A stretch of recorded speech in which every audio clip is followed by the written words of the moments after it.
Welcome to Castles to Cauldrons, where every journey starts with a little bit of magic. Welcome to episode 29 of Castles to Cauldrons. I'm your host, Jason Davis. We're here with Tara. I've done 29 episodes of the thing. That's not my name. He's thinking about Tara Luna. Tara Luna. It's on my cup. That's your new name, Terry, is Tara Luna. Oh, I hated a girl named Tara in high school. Don't call me that.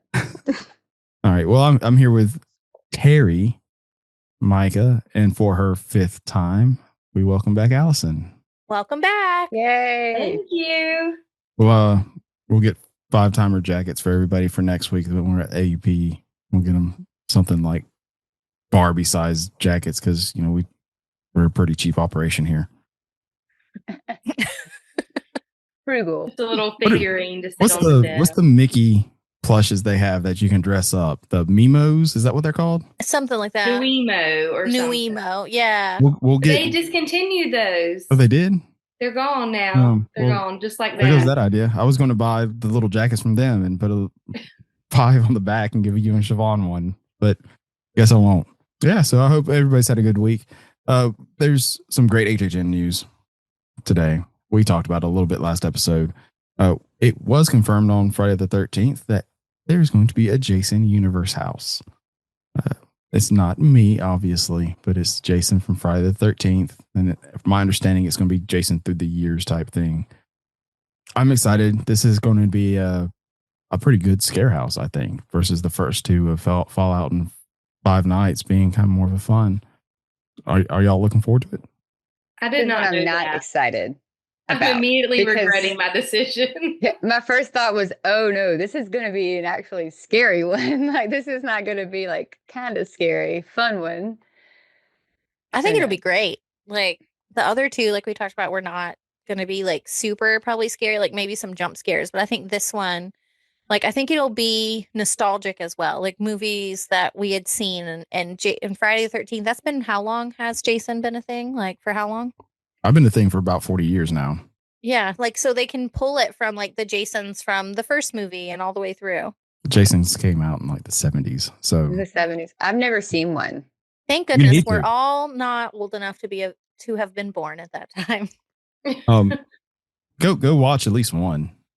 The kills can be hilarious in some of them. Jason X, he takes 2 campers and puts them in a sleeping bag and beats them against a tree. Oh my God. That was pretty funny because it's a holodeck. Jason takes Manhattan. He uses a harpoon. I feel like a take on the Muppets. Take Manhattan.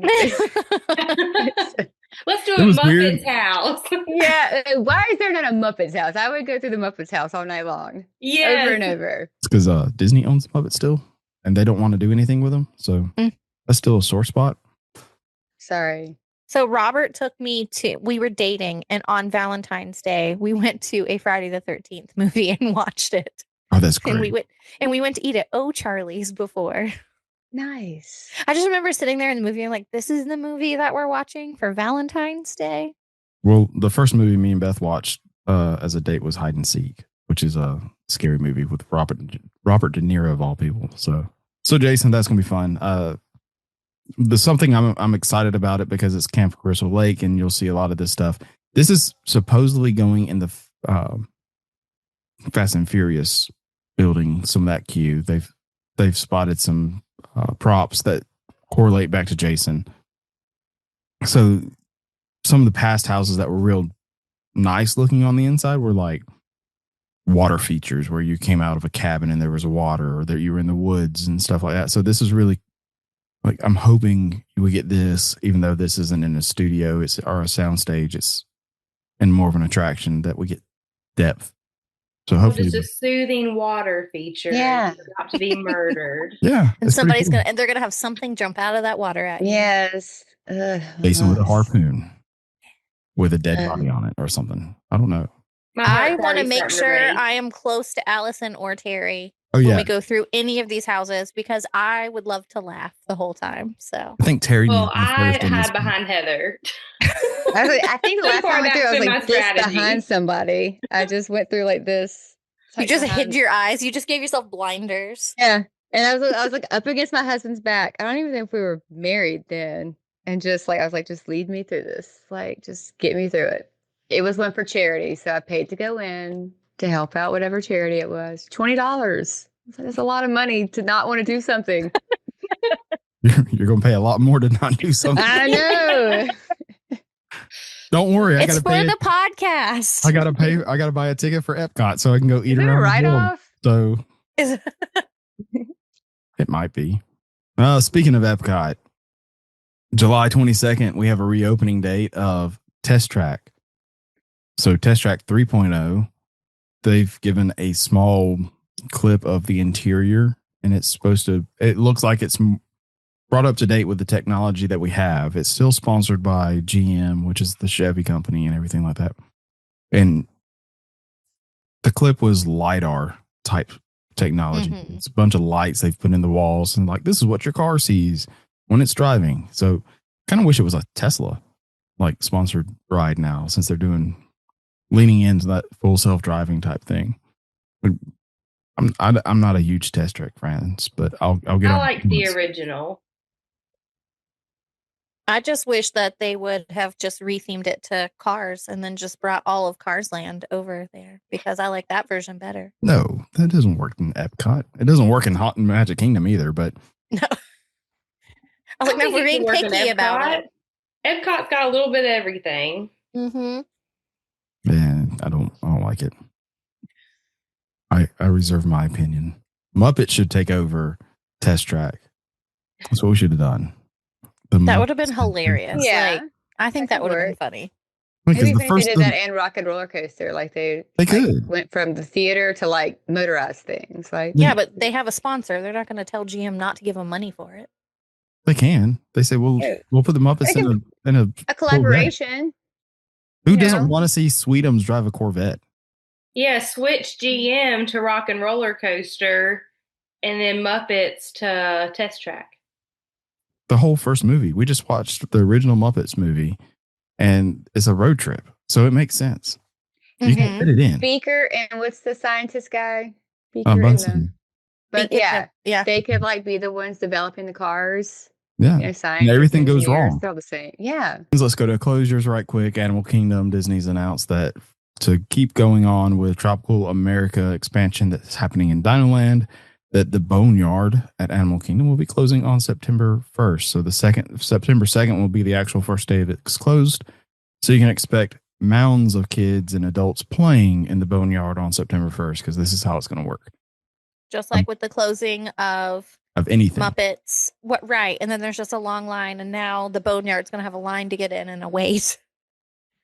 What is the Bone? I've never even looked at the Boneyard. It's a giant playground.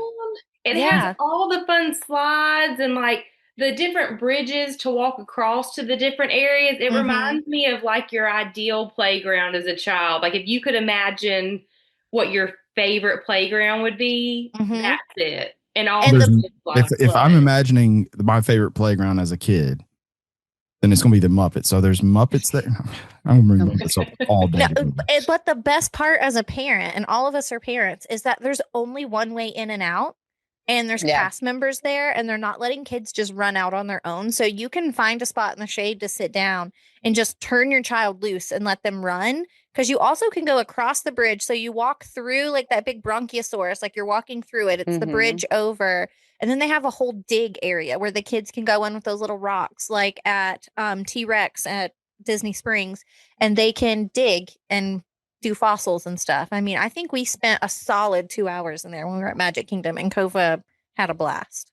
So did not take my Disney card away from me. We haven't been over in Dinoland since we had Travis. So that's what we avoid Dinoland too. I'm not a fan of Dinosaur the Ride. I think it was texting you, Allison, right? Oh my goodness, this is already going downhill. And I like the ride. I don't like the carnival fair. Yeah, I really didn't like that. And once Disney let Dinosaur the Ride kind of go and not worry about updating it or fixing anything, I was just like, okay, well, I'm not going to go on a ride that they're not going to keep up themselves. So, but see, Lily loved Triceratops Spin was one of the things she could do, and then the playground. And even though those were the two things she could do over there, and there was one of the Wilderness Explorer stations, but like we always made it over to that corner until those We did too. went away. We did too. Kova never really cared about Triceratops spin because he doesn't care about Dumbo or flying carpets. Like that's just he doesn't care about that type of ride. But he loved to go to the boneyard. Like he would ask to be like, "Can we go to the boneyard and to walk the trail in Asia?" Because he wanted to try to see the tigers. Like that's always what he asked to do when we go to Animal Kingdom. Even this last time when I met Siobhan and Jerry out there, it was just like we didn't make it over to the boneyard at all. Like I don't think we made it. We made it to Asia. That's it, and we left the park. And I haven't been in Avatar in forever either. So, Oh, I love Avatar. It smells good. Mm-hmm. it smells amazing. But We use the boneyard too as like a point where like Robert would sit with Kova to play, and if I wanted to go ride Everest, and then we would like switch out. So if we wanted to go ride like the bigger rides that he couldn't ride, we would kind of use that as our spot that he was staying busy in, and we didn't have to worry about entertaining him because he was found kids to play with. So let me ask this then. What do you think? Do we think it's going to stay? And if so, how do they retheme it to like Encanto and or Indiana Jones? Like Indiana Jones would be easy. Yeah. If you can believe Google AI, which is like 50%, it does say that while the boneyard will be gone, Disney has promised a new kids play area within the Tropical America's land, which I can't imagine they would get rid of that one and build a whole new one. So I feel like it's going to be rethemed in some way. And I feel like Indiana Jones is probably the easiest. Well, I think because they transition. said tropical Americas, I'm immediately picturing like tree theming because those slides go up shady. really high. You're almost on like Like there's the 3 or 4 different- rainforest. Yeah, there's Oh, 3 yeah, or that'd 4 be different cool. levels that the kids can climb on to get to the Mhm. tallest slide. I think rainforest like would match up almost perfectly to that. Because if they're doing tropical Americas, because if you think if they're going to bring in that type of stuff, they easily could bring in like Mayan and Incan type things too, where you could have the area where you do the like archaeological, like why can't I say that word? Theological. archaeological. Yeah, that hard word. I don't know. Where they could still do it for like you're finding things from like the Mayan era or the Incan era, because that's all in the tropical Americas. Like that's all in South and Central America. So they could pull it in that way. I think they'll get rid of the dig area. I see that as probably like a hard to clean space, and I'm sure for cast members and maintenance crew that it's probably not a big hit with them. And you want your maintenance team to also kind of work hand in hand with you to make sure it's easy for them to maintain. And I could see that as an issue. I'm worried that part's gonna completely go away. I'm actually super surprised that it reopened after COVID. Like I figured that would be something they would have destroyed altogether. Because I don't even know how can they even clean those rocks. Like they probably spray it down and They then stir it up as would be the only way they could do it. Also, they have like the infrared light type stuff that kills germs that they also could like go through and do all that with. Yeah, because also when it rained, I feel like sometimes those areas would be a little wet. And so I'm surprised mildew and mold, it just, because it doesn't see the sun, it's blocked from the sun too. I don't know. I just like I'm looking at the map of Animal Kingdom now because I honestly didn't know what the boneyard even was. So looking at it, if I'm looking at the concept art right too, or remembering it right, it looks like it's going to have to be closer to theme to Encanto. As much as I agree that it would fit better within Indiana Jones, it sits closer to where Encanto stuff's going to be than it does Indiana Jones. Yeah. Because aren't they putting that carousel where Triceratops spin is? Like, aren't they putting something like that there? Right in that area. Like with animals that's supposed to be from that area? Yep.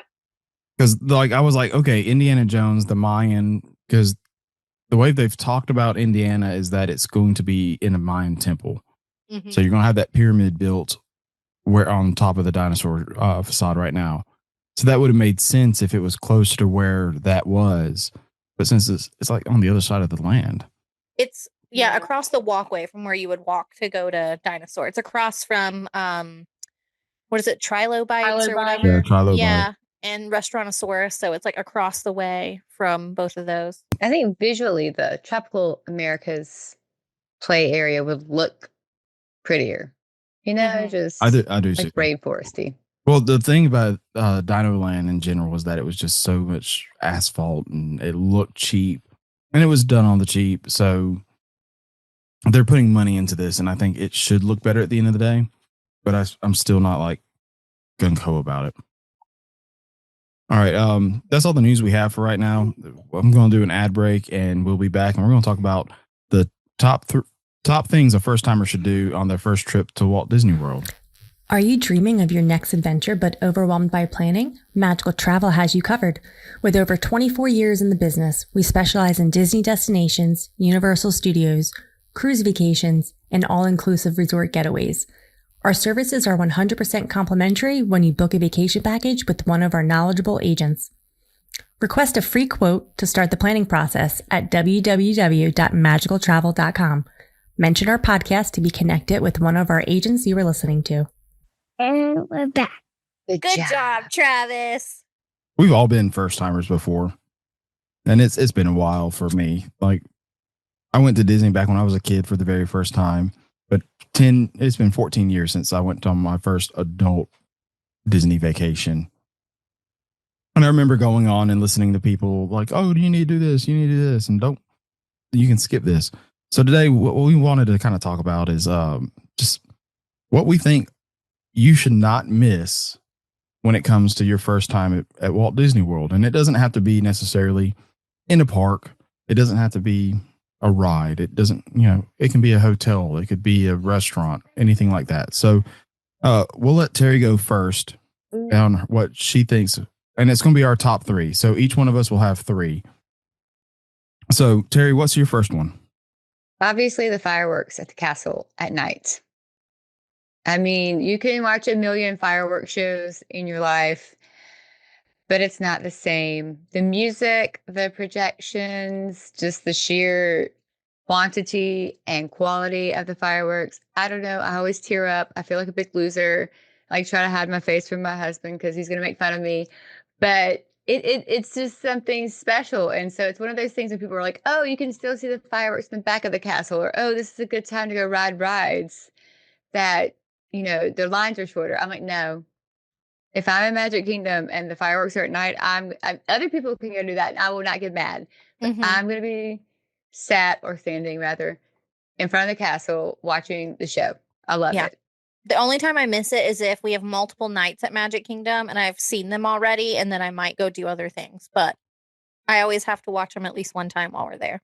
I like them. I don't have to watch them every time. But I do agree that first time. But your first time, you really need to, especially with Happily Ever After. Like, I'm glad we don't have Enchanted or whatever that one was called. Enchantment. Yeah. Like, Happily Ever After just hits you in the feels. Like, it does make you. Yeah, it makes you tear up, and it's just so fun. Like, I feel like it's a good mix of like the high energy stuff, and then it also has like the slower, like more sweet, like the stuff that really does make you more emotional. Like, I love Happily Ever After. The classic Disney, the new Disney, it all kind of merges and mingles. And it's the best when you're there with your kid and then they're like, oh, look, Moana's on the castle. Like when they're doing their projections, like they just get so excited. We'll also say that this is going to ruin your first time. Like after you see it the first time, when you go back to your hometown and they do their 4th of July fireworks show at whatever local stadium, you're just going to be like, what? Where's my soundtrack? Where's my projection? Well, see, ours. Well, we don't go to one here in Montgomery too often, but when we go to Troy, they play the like John Philip Sousa soundtrack, and nothing. Yeah.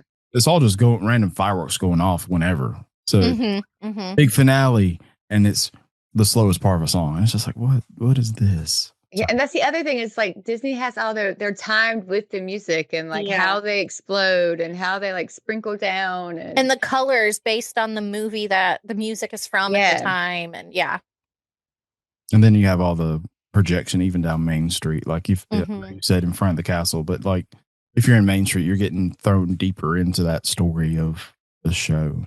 I 100% agree with that choice, Terry. It was on my list as well. You have to see the fireworks at Magic Kingdom while you're there. I'll take it a step up and say like that would be the only one I'd say you have to see too. Like I like Epcot Illuminous, I think that one's fine. Fantasmic is great, but if you like, I'm only going to watch one nighttime show. Magic Kingdom, Happily Ever After. Allison, what's one of yours? All right. So I kind of chose one that I was trying to think a little outside of the box, but I think that everyone needs to at least have a sit down and or character meal for their first trip, because I feel like you get either both sides of the spectrum. Either they've, made sit down restaurant or sit down reservations for like every day of their trip, or they completely avoid them because they are trying to fit in mini rides or other things in the park. And I just think that that's part of the Disney magic, is seeing the service at the sit down restaurants and just taking that break and still knowing that memories can be made at those meals as well, even the ones that are not character. Just slowing down and kind of enjoying family time and a meal while you're at the most magical place in the world is just one of my favorite things to do, to just take a minute and, soak it all in. Yes. Also on my list was at least doing one character meal. One character, whatever your favorite character is, or whatever meal you want to do. Do at least one. I'm going to say I appreciate that you called it the most magical place on earth instead of the happiest place on earth, because a lot of people I got it right. Jason will I'm correct not a rookie. That is a pet peeve of mine. So I also correct people on that too. They'll be like, it's the happiest place on earth. I'm like, that's Disneyland. Well, and technically Magic Kingdom is the most magical place on earth. And then Disney World proper is the vacation kingdom. So there you go. I haven't heard that. Yeah, that was original tagline back in the day. But I think now when you come under the arches, it's the most magical place. Yeah. So. Well, I think we definitely have to let Micah go next, because now we've knocked off two. Wait, I had a question for you about the characters. Okay. What do you have a restaurant that you would recommend for first timers to get the most out of their first time character buffet if they went that route, or even a restaurant? Like, I'm going to make you go deeper into your answer. That one's tough, because honestly, my family, especially my husband, would tell you Topolino's Terrace character breakfast. It is our favorite. We love the food, the traditional characters, Mickey, Minnie, Donald, and Daisy, but it can be a hard reservation to get. So I do like people to know that there's lots of other great, character meals too, but that would be top of our list when we can include that in our vacation. But another one, I think a hidden gem is Oscar Schusch. I don't know, probably not saying it. Yeah, I never know how to say that one. I don't mess it up as much as beer gatine. Yes, I've stopped pronouncing things I don't know how to say. But for princess lovers, especially like if you've got a little girl who loves the princesses, that and Epcot is a hidden gem. Like, you just get more time with the princesses. I feel not as chaotic and, as the Cinderella's Royal Table. Like, sure, that's a once in a lifetime opportunity to eat in the castle. But if I had to pick, I would pick the Akashers in Epcot. So I think 1900 Park Fair is also a really great one for breakfast. We had a great time there with the characters, because me and Terry both, and Jason, we all have boys. And Kova was not excited that most of the character breakfast, or like we were going to 1900 Park Fair, and that it was mostly going to be girls that were there. But the fact that Prince Ali or Aladdin is there, that's the only one he would take a picture with. And he also really did enjoy Tiana in her adventurer outfit. So he had fun with that, but I think it's a good option. It's close to Magic Kingdom, so if you wanted to have a little bit of a break and do like a brunch or something, but I think 1900 Park Fair is a good choice as well.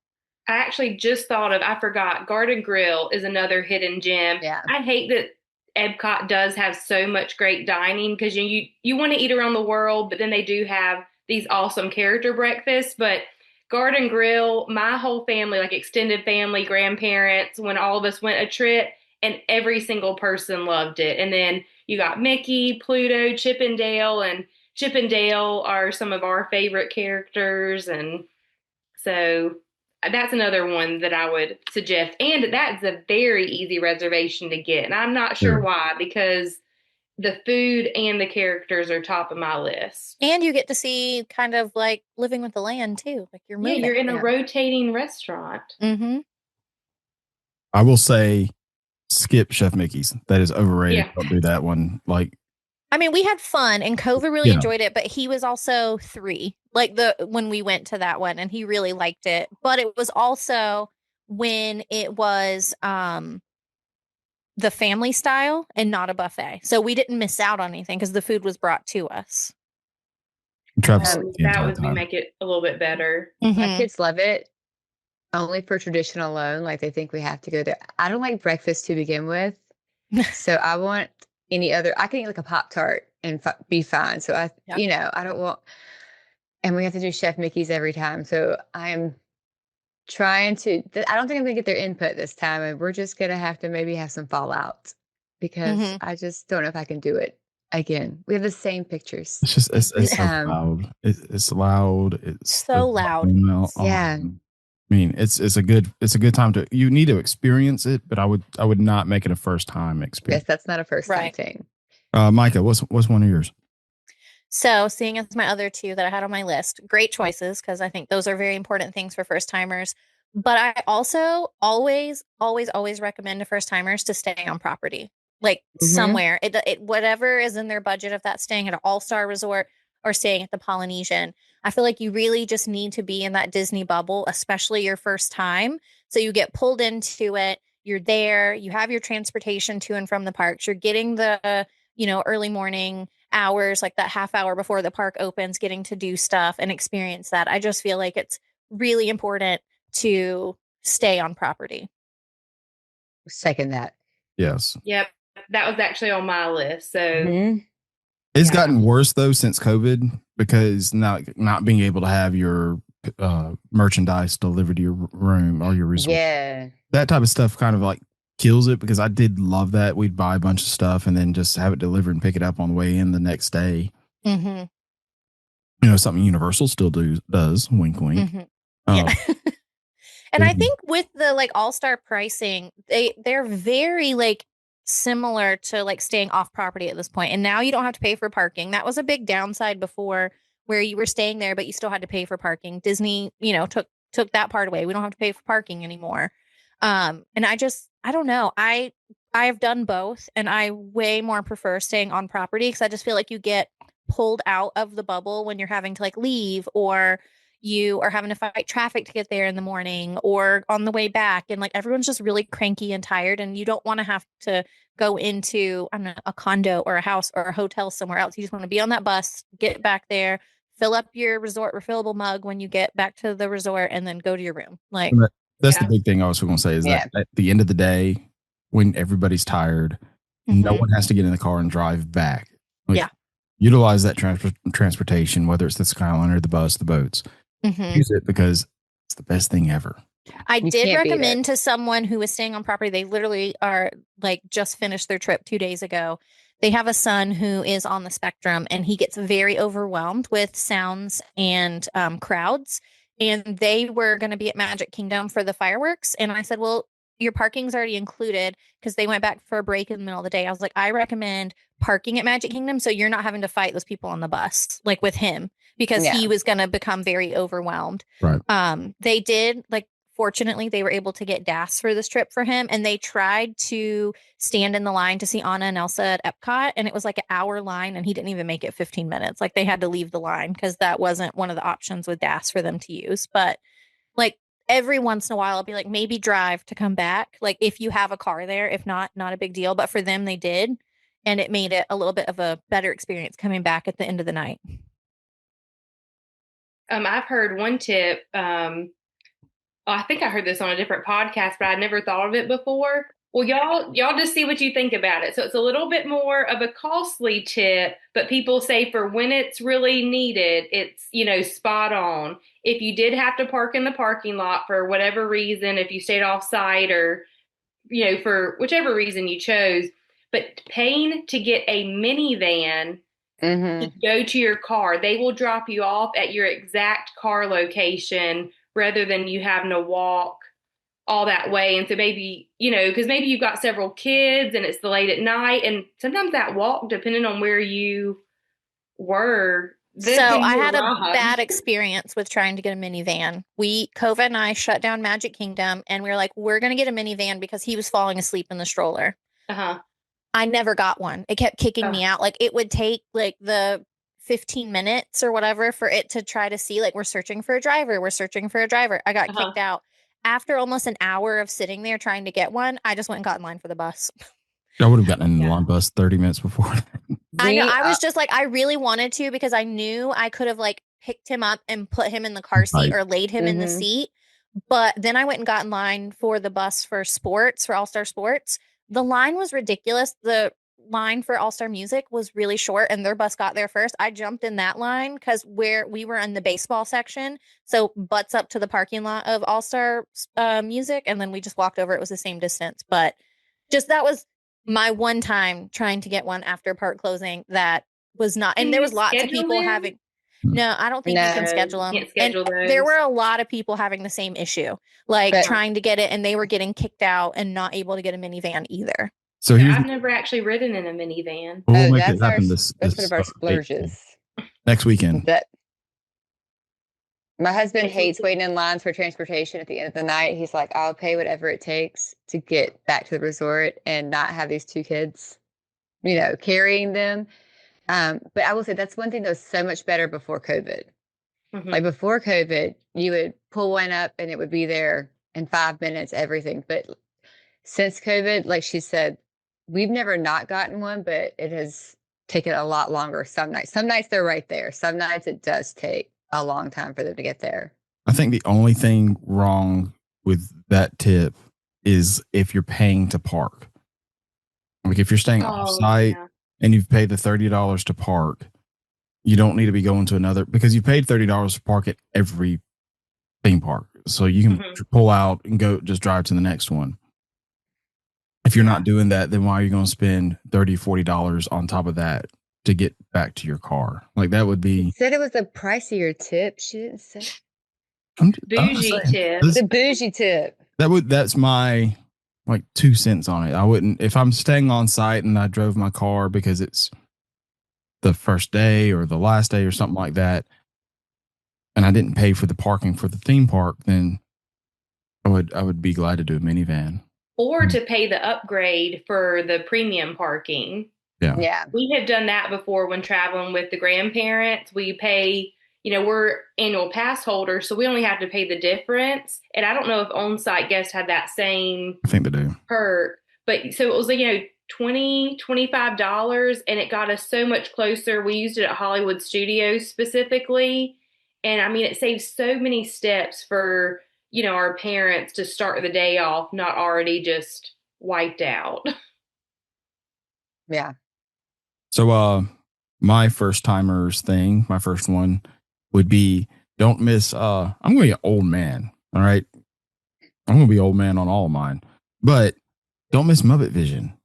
I'm kidding. Well, I was going to say, it's unless your first time was last month ago.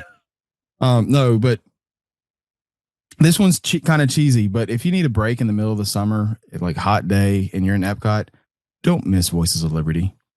They're just an amazing small group. You sit there in the Rotunda of American Adventure and they sing for about 10, 15 minutes, but it's great. It's free entertainment. They're great people. They walk around at the end of the show and they talk. It's enjoyable. I've never seen it. I was going to say, I have never done that before. Look at that. But really? I will try it now. Now. So last year, we met Allison 4th of July in Epcot. Yep. You know why I planned that trip?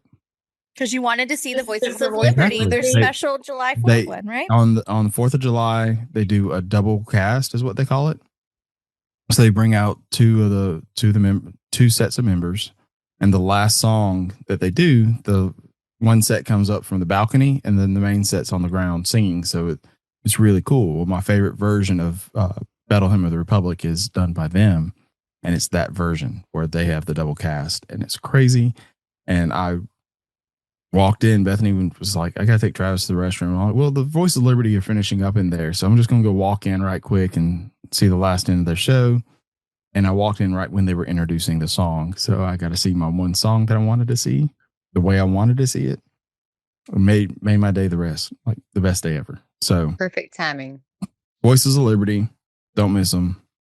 They're great. Obviously, everybody here misses them because they don't know what good entertainment is because they don't like the Clearly, I'm gonna have to Muppets add and it they to the don't like list. Voices of Liberty. I've On the seen list it, now. not in the last couple trips, but I've seen it before because COVID just doesn't stay still long enough for things like that. I make it a point. I go in at least once a trip and see them. So, Well, when we have you eating around the world, we'll go listen to Voices of I'm going to Liberty drag with you. Allison next weekend to them.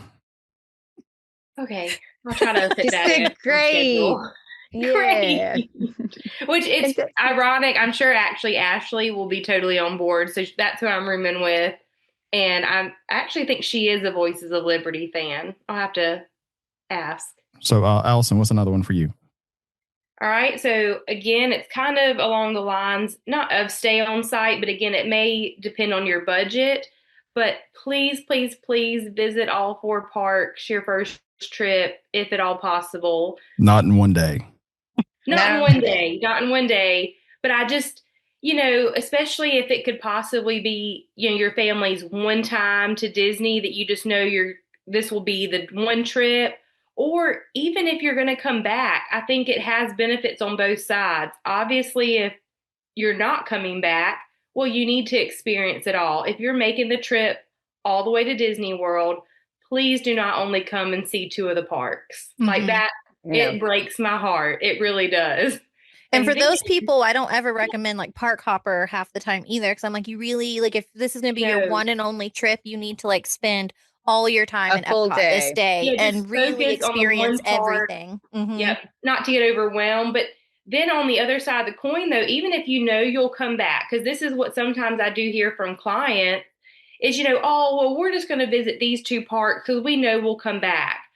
But you could visit all of them your first time and know what your family enjoys most, or the fact that they're always changing and you may not get to experience one thing from one year to the next, or especially if you have a few years in between each visit.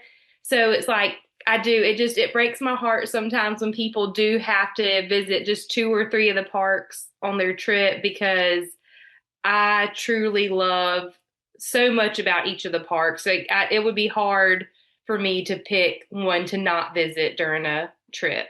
Mm-hmm. It wouldn't be hard for me. Don't visit Animal Kingdom. I was going to say, most people want to kick off Animal Kingdom, but I'm like, you're going to miss Pandora. You're going to miss Festival of the Lion King. I know. Festival of the Lion King. The animals of the safari. The safari. We should not go through and rank our parks first to last, because I mean, I don't think you guys would like my Animal Kingdom number 1, Miss. I work with a vet. Yeah. Oh yeah, you're an animal person. We know. Do you want to know? You want to know which park's number 4? Magic Kingdom. Mm-hmm. That's my number 1. Epcot. I love it, but you can watch the fireworks from the Poly. Like if you want to go sit on the beach. Personality. Oh, this is how y'all are, man. It's like animal lover. Yeah. Techie guy. Mm-hmm.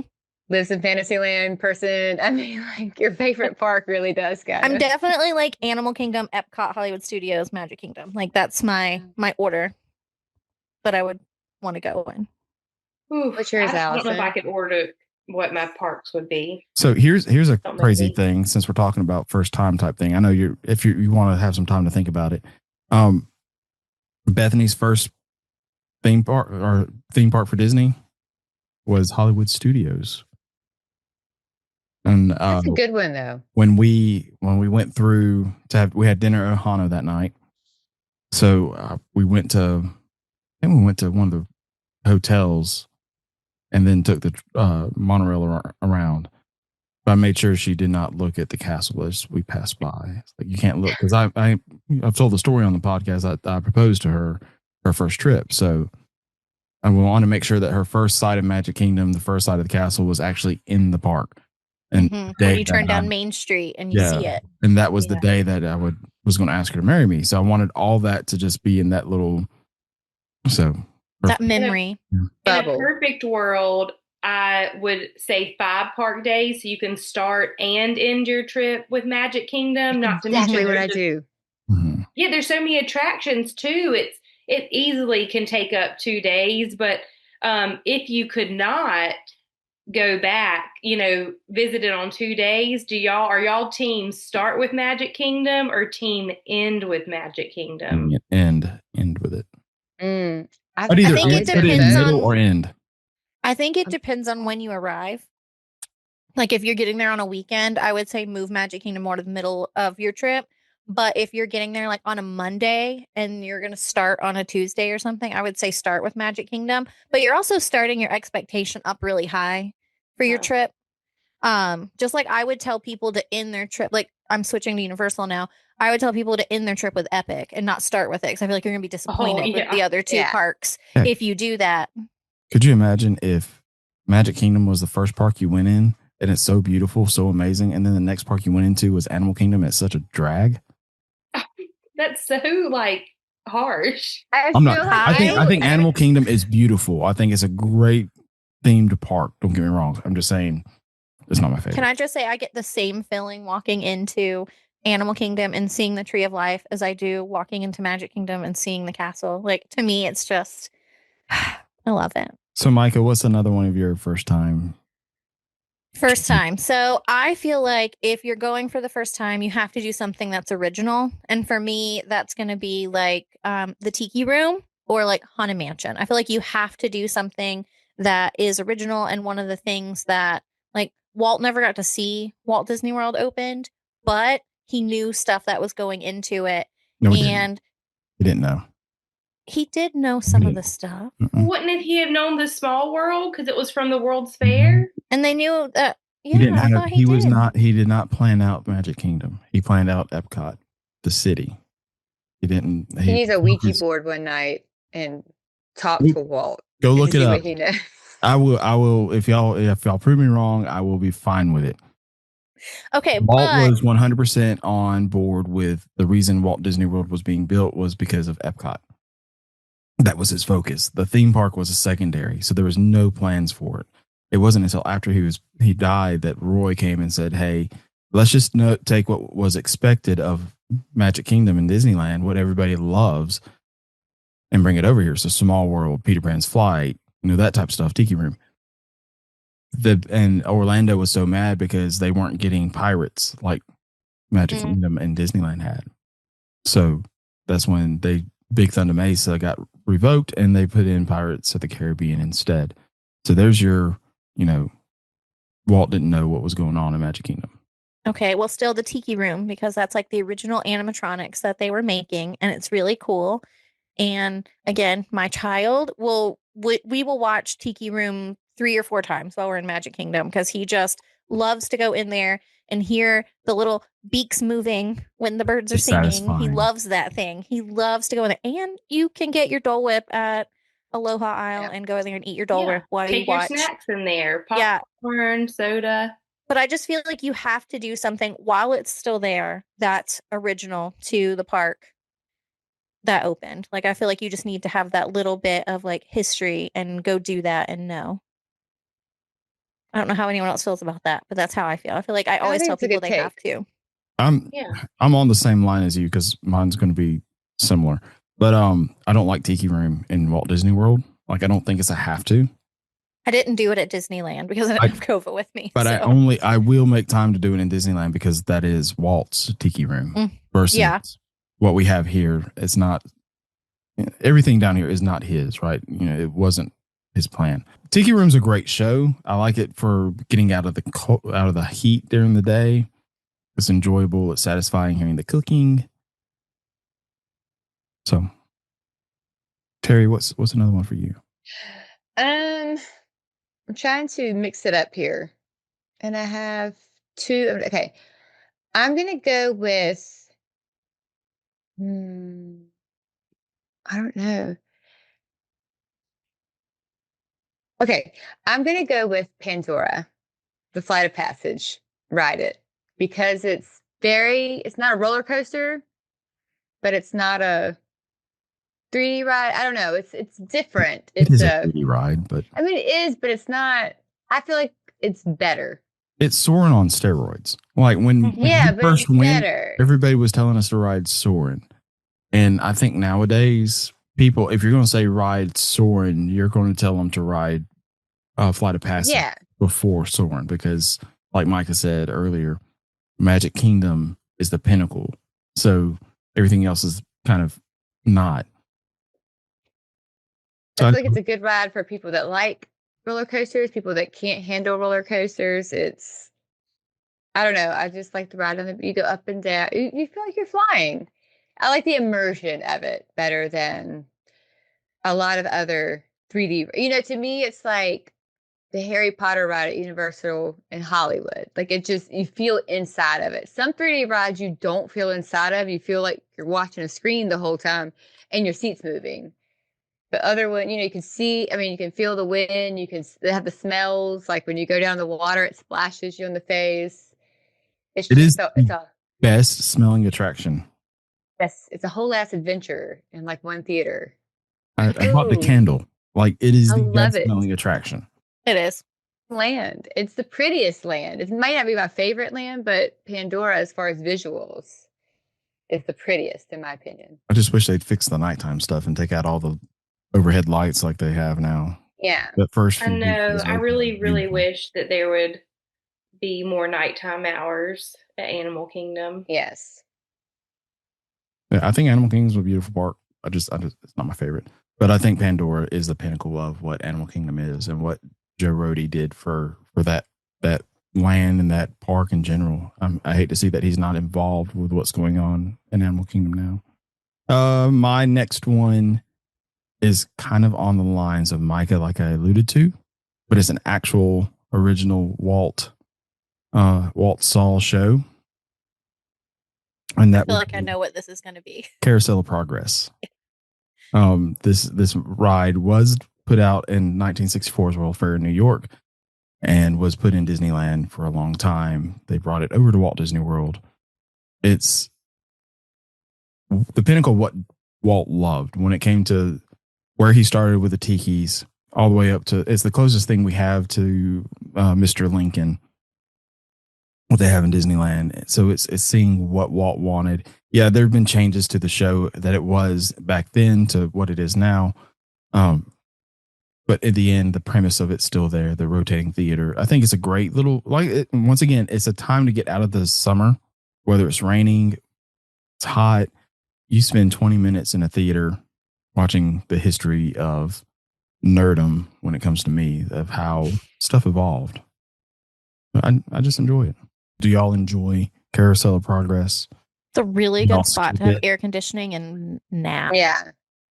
It's not a must do, but it's a good get out of the heat. Ride. I mean, I feel like if you are going into it and you're already like a big Walt Disney fan, I feel like it is one of those, like, I want to do this because I know he personally had a hand in it. Like, and I want to do it. Do I do it every time I go? No. But have I done it because I wanted to experience it that way? Yes. And it's just a good show.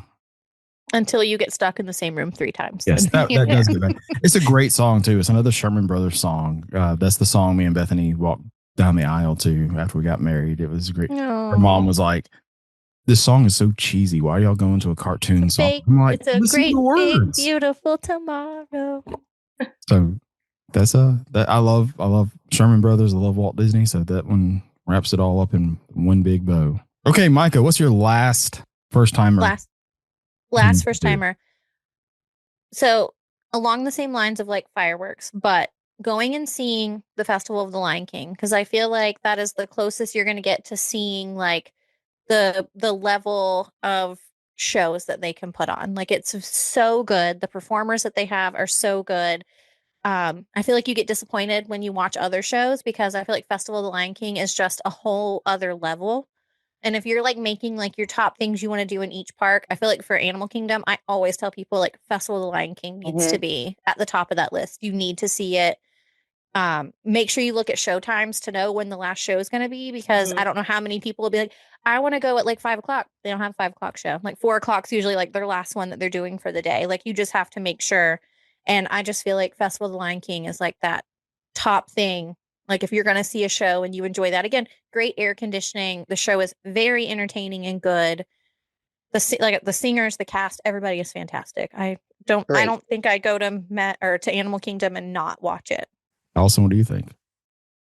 I definitely agree. That is my favorite show at all of Walt Disney World. And we actually don't get to go every trip because my daughter has still not seen it. The one time we tried to take her, I think she was 3.5, and the line did her in. So we did not have like lightning lanes for it, and we were waiting in line, and we just used up all of her patience trying to wait for it. And by the time we got in there and they were like trying to tell us where to sit, we ended up in toddler meltdown and had to leave. And I've had PTSD to try it again anytime she's with me on a trip. I've only seen it one time. Love the show. Only seen it one time, and it was back when it was in Camp Mickey and Minnie. What? Yeah, so that's how long ago it's been. So many things we have to make him do.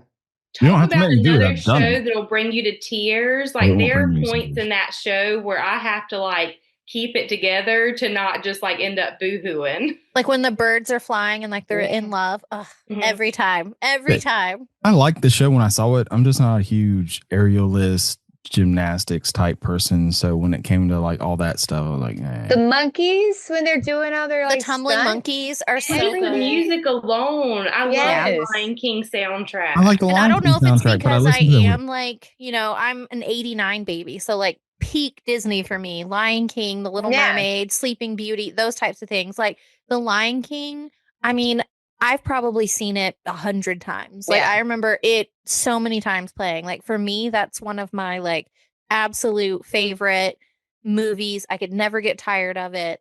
I think I'm probably the biggest Lion King fan out of the four of us on. I mean, you do have a Mufasa. You do have a tattoo. I have a tattoo. So I mean, well, then you need to go back to see the show. I'm just telling you. Appreciate the art. I appreciate the art. That's why I don't go and watch it, because I don't enjoy the art. Like he appreciates it, he just doesn't enjoy it. You don't like it. It's like, when you talk about music, I appreciate Taylor Swift for what she does. I hate her music, so I don't listen to it. I don't really care for what the show is designed. I don't like that show, so I don't watch it. So you wouldn't go see any of like the Disney on Broadway stuff like that they have that go around. You would. We went every time they do it at out at our local Shakespeare Festival. They used to do a Disney show every year, and we go and watch it. It was the Broadway take of it. They bring it on. We've seen them all. I love them. Well, I think you should revisit seeing the Lion King. Yeah, the Festival of the Lion King. It's so good. Well, I don't like the Dory show or anything like that. That completely the sucks. Finding Nemo. Yeah, I've never seen it. Big Blue World. See, I've seen that. Terry, what's your last one? My last one, I have. I'm gonna go. It's not my favorite. I'm gonna say, I don't know. I have so many that I feel like you have to do. Terry over prepared for this, so she's an. I literally have 3 things written down, and the first 2 was taken by Terry and Allison. I don't have anything written down. I'm coming up with stuff off the top of my head. Well, the one I'm thinking about is going to be very polarizing, so I won't say it. I'll save it for a bonus at the end. Polarize. Let's polarize us. No, I have a bonus at the end as well. Say you have to walk around the world to Epcot. You don't have to stop and eat at everything or get a drink and get hammered, but you have to walk around the world and you have to go counterclockwise. You can't start with Mexico. Oh, you want to start in Canada? You have to start the other way and end in Mexico. No, you can't do that. Yeah. No, obviously, you can walk around without eating anything, because that's my philosophy. But you have to start in Mexico. No, you walk the other way. You go to Canada and then you start with Mexico. No, because you take a right, because you stay towards the right as you walk. So it's a natural traffic flow. No, you take the left so you can start getting hydrated with a margarita right there and work your way around. I only said this because I love this discourse, because everyone has a specific way they go and no one has a good reason why. If I was going to drink around the world, I would start in Canada, because tequila will mess you up real quick. Yeah, so I would rather start. I'd rather start in Canada and make my way around. Yeah. But I do agree, if you're at Epcot, you have to take the time to walk around World Showcase. And, you know, even if it's like you just pop into some of the gift shops in each of the places, you don't have to eat or drink everywhere, but just go in and look at it. I won't even say you don't have to go in the shops. Make sure you go into the pavilions though. Make sure you go back to the back, because I haven't. It's a lot of hidden until gems recently back when there I that did you all didn't even that know stuff. about. Some of the best pictures we got was during early entry at Epcot, and we just kind of decided not to ride anything, and we walked around World Showcase and got great pictures in empty like countries. Like, it was so nice to like stand in front of Germany and just like have my arm out and be like, yep, I'm the only person in this picture. Because it lacks shades. So if you get those pictures in the middle of the day, there's no way to get them and not squint, or like everyone's wearing sunglasses and you can tell it's like still blazing hot and you're sweaty and wet. And so you're right. For the best pictures, you either go first thing in the morning or like at sunset, and then get all the pretty lights as the night goes on behind you. Allison, what's your last must not miss for a first timer? So I had to stay on site, so I didn't have any backups. I'm trying to think of what's just another one. What's your favorite thing to do? Like every time you go, you have to do this thing. Doesn't matter which part. I don't know if there's something I do every time. Like, gosh. I mean, I always like to look through the shops, you know, just like to take, you know, obviously an AC break, but I think it's fun to look through the stores and see what merchandise they have, or even if it's the confectionery and looking at the different sweets and watching them make those. So here's a question then, like merchandise. If it's your first time, and you know, what's one piece of merchandise that you think you have to bring home? I always end up with a t-shirt. I was like, but I think it depends on each individual person, because some people collect certain things. But like, if it's your only, we'll take it as a first and only timer for this part of the question. What's one piece of merchandise that you should bring home to remember this trip forever? Christmas ornament. I say a cup of some sort that you're going to use a lot, and it reminds you of your trip every time. I'm a huge cup person. I drink iced coffee every single day, and I have most of my cups are like Disney World cups, like either from certain parks or just the resorts. But I think that's a great souvenir because you use it, and every time you pull it out and you do something, you remember those memories. You know what my most expensive souvenir is from Disney? Lightsaber. No. Droid. No. It is an autographed picture. Christian Bale as Batman.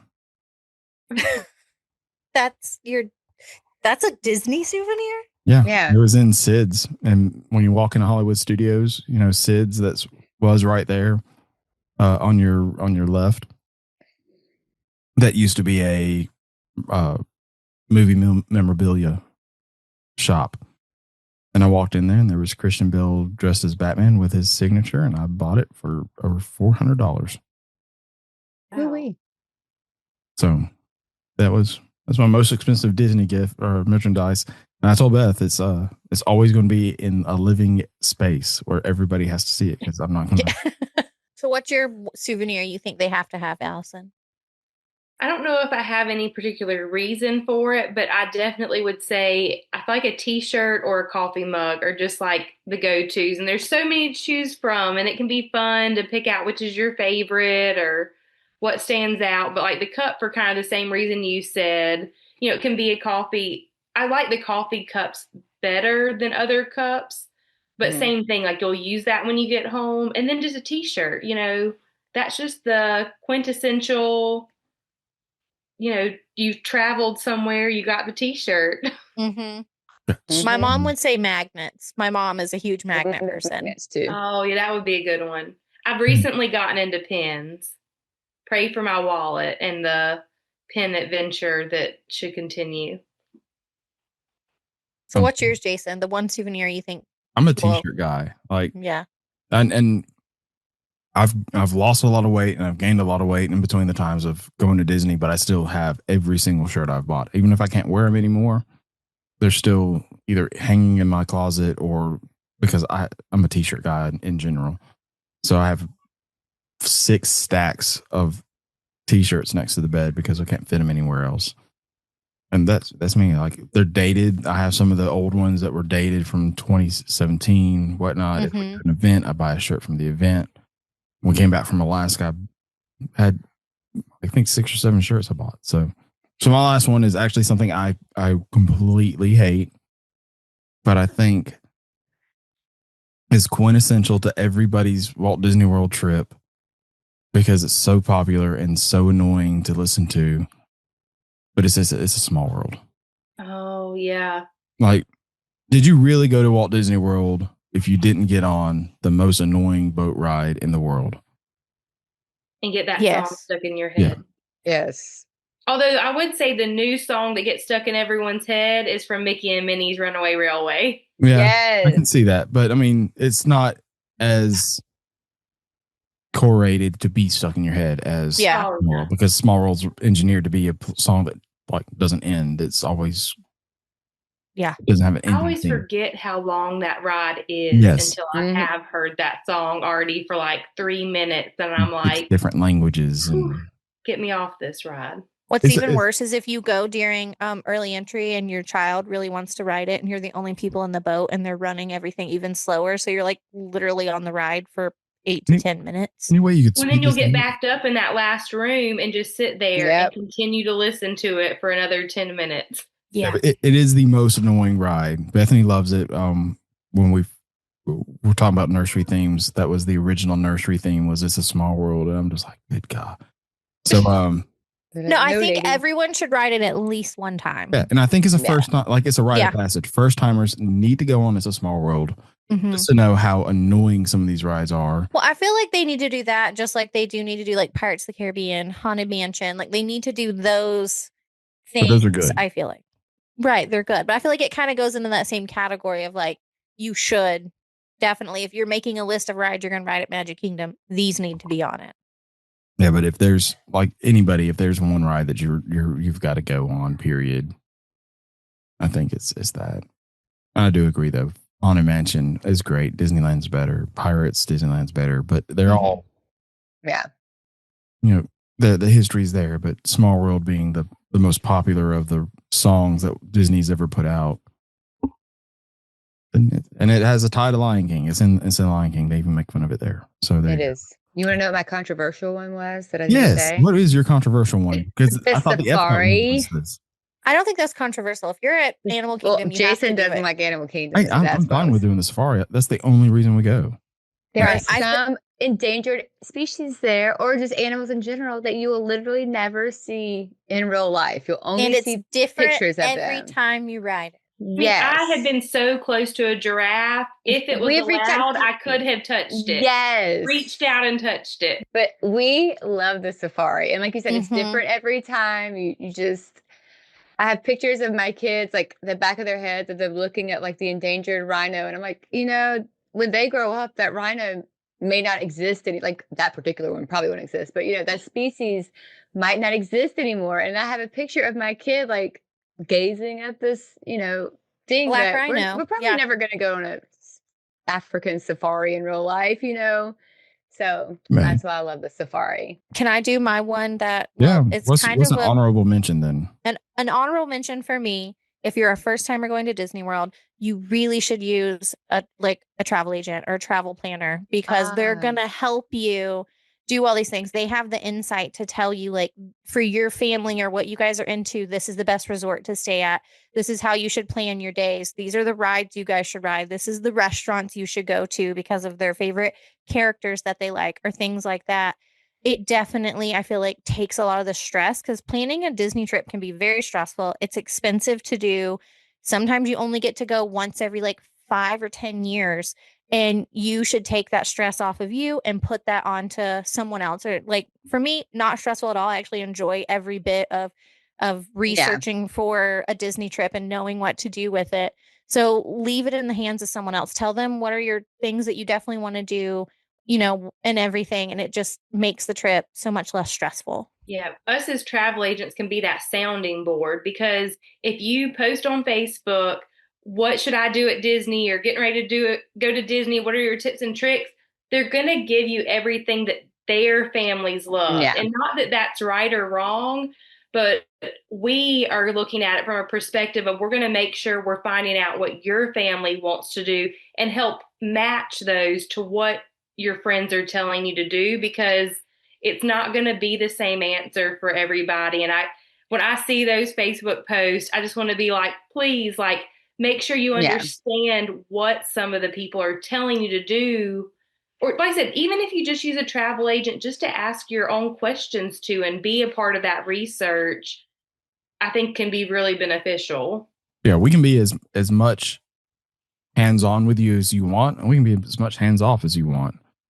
But we'll always be there. Yeah, we'll always in be like there. your back pocket. You can send an email the day before you're going into one of the parks while you're on vacation to us saying, hey, I'm thinking about doing this. What are your thoughts on X? And we will give you the thoughts on after we've gotten to know your family, or even our personal thoughts on them, and how, other clients have come out of that saying, well, we liked it or we didn't like it. So. Yeah. And there's tons of information out there. So unless you feel like wading through YouTube channels and videos and podcasts and Disney announcements, I mean, if it was not Disney, it would not be something I would enjoy planning a trip to like Yellowstone or something. I wouldn't want to take in hours and hours of information a day to plan a trip, because it's just, I would hate it by the time I got there. So, or the people who recommend those guides that are $100 and 200 pages. Don't pay for those. You can save yourself $100 including all of that, and just ask me for free. Because the cost of the travel agent is built in, because you don't pay. Disney's going to charge you the same price whether we help you or not. So you might as well get the free help because it's out there. And like we said, you can be as hands-on as you want. I was always, before I was a travel agent, I was that person that would go to my travel agent who's with Magical Travel, and I would be like, this is where I want to stay. This is the park tickets I want. This is the reservation. I went to her already knowing everything. I already pretty much knew exactly what I wanted, but I still wanted to use a travel agent, because then if a price dropped, they could deal with that. If something happened and they needed to get on the phone with Disney, that wasn't me. I'm at work. I don't have to do that. So I used my travel agent in that way. I've helped people both ways, where they come to me telling me exactly what they want, versus people who are like, this is the budget I have. These are the things we like. What should we do? Give me some options. My kids want to go here. Here's my budget. Make it happen. We want to do Bippity Boppity Boutique. We want to do these restaurants. Make it happen. You have to. I'll say this about the YouTube videos that was mentioned. Most of the time, those people doing YouTube videos, those content creators, and even so much into the podcast element of stuff, they're on media lists for Disney. Disney's very much known for the fact that they want a positive image of themselves put out there. So when you're watching a video from Tim Tracker, Mammoth Club, any of these big YouTube channels that focus on Disney Universal, they're trying to make it sound good because they want to stay on that media list. So they're not going to give you the full on negative. They might say, well, we didn't enjoy it so much, but it was still like this, and we had a great time doing this. But they're not going to give you the full negatives. So talking to a travel agent, they're going to give you the full negative of what could happen, what this place is like, anything like that. So, you can make the best decision for what's right for your family. Yeah, don't watch what somebody just say, hey, this was great, and then show up and expect the same thing they did, because they probably got hosted and were treated differently than what you're going to be treated. Well, Allison, we had a great time with you for your 5th episode. I can't wait to see you next week. Or by the time this comes out, it'll be on Friday. So it'll be a great time. We're doing AEP, so it's going to be a bunch of us down in Walt Disney World, learning about more how to better your trips, whether it's also with Walt Disney World or with Royal Caribbean. I think we're going to have there. And we're in sandals. Yeah, We'll sandals. have our sandals rep there. So all of us going down there are going to learn a lot outside of what Walt Disney World has to offer when it comes to travel. But Allison, once again, we appreciate you coming on for your 5th time. Can you tell everybody how to get a hold of you and where to find you on social media? Yeah, I mean, I'm most active on Facebook and Instagram. On Facebook, it's Allison Hobbs Magical Travel. And then on Instagram, it's the same. It's Allison Hobbs _Magical Travel. And definitely follow along, because next week while we are on site, I will surely be posting to my story. So that is where I stay most current with what's going on and updates. And especially when I'm on site, you can definitely catch some information. So Allison does a great job with her stories while she's there. Like, I love to follow along when you're there because I feel like you do a good job of capturing your day with it being like the little snippets throughout. Allison's pretty good too of making it seem like she's there sometimes, because I've told her a couple times, been like, "Wait, are you there?" I have gotten messages before from friends that are like, "Are you there right now?" I'm like, "No." I just saved these pictures. I'm the opposite. I'm just wishing I was. I'm in La La Land. Yeah. For the rest of us, you can always find us over at magicaltravel.com. If you have time, please rate and review the show, share it. We always appreciate topics. If you have something you want to hear, if you want us to talk about, you can find us at social medias at Castles Cauldron. Terry's still doing a great job with that. Micah has been doing a great job with our outlines here recently. Like, she keeps us on track. She keeps us on track. Even if we have 4 points for an episode, she gets us out an outline so we know where we're going to be going. So I always give Terry the shout out for the socials, but behind the scenes, Micah does a great job too. So y'all just rate, review, share this out. Let us know what you want to hear. Like I said, if you want to get a hold of any of us, you go to magicaltravel.com. We'll be glad to give you a no obligation quote for your first time at Walt Disney World, or your 100th time, Universal, Royal Caribbean, anything like that. But until the next time, we will see you on the next show. Bye. Bye.